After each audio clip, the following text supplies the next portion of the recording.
audiences with its optimistic, cheerful spirit and really hard woodwind parts. That was inserted by the clarinet section. It will be followed immediately by that other Way of Paris Chambers number we mentioned earlier, an homage to Buffalo Bill's bandmaster in Sweeney's Cavalcade March.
This would have been more of a family event where the bands would be playing popular songs. It would have been playing dances and marches.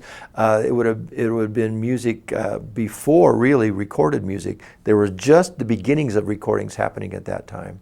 Matter of fact, I think there is a now recording online that's been redone that you can hear Buffalo Bill's Farewell March played by one of those bands, probably recorded in the 1910s, 12s, 13, 14, because I think the piece was written in 1912, and so it would have been recorded in the early probably 1915, 1916. When we were thinking about this trip to Denver, when Professor Masterson was working with the band to come to Denver, we had some heavy thoughts. Buffalo Bill himself had not such happy associations with Denver toward the end of his career. And in fact, his show was bankrupted here in 1913 when he found himself in debt against his will, but in debt to Harry Tammon, who was the pirate owner of the Denver Post at the time. Of course, Buffalo Bill later died in Denver, closing to his career. Well, Harry Tammon kind of subjected Buffalo Bill to 2 years of purgatory. Tammon put together a circus, Denver's own circus, the Sells Floto. The Sells Brothers Circus was one of the big circuses in the late 19th century.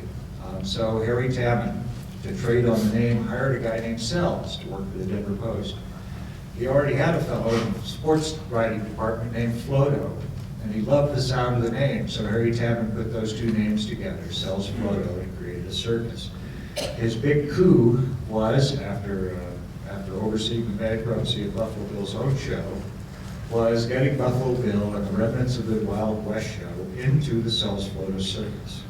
The bandmaster was a young fellow named Carl King, who many of you no doubt have heard. And Carl King was the band director during those days. He composed 6 pieces of music just for the Wild West, and the band will play 2 of them for you this evening. The first is Wyoming Days, a piece that was composed for the Cowboys. Cowboys weren't always the heroes that we think of them now. In fact, as late as 1881, President Cleveland was widely quoted in the press as having referred to cowboys as gangsters. For him, cowboys were simply mounted gangsters. Well, during the 1880s, Buffalo Bill and his show worked hard to resuscitate the image of the cowboys and, of course, help create the cowboy image as an icon of the American West, in fact, a symbol of America itself. The second number that he wrote for this is a programmatic piece. It tells a story in sound of the history of the interaction of Native Americans and European Americans on the North American continent.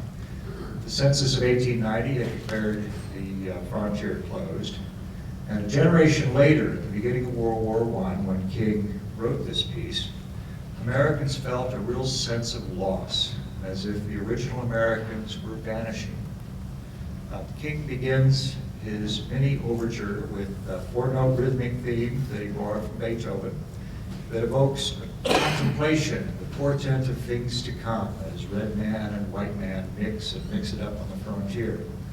And again, using Orientalist techniques, composing techniques, King begins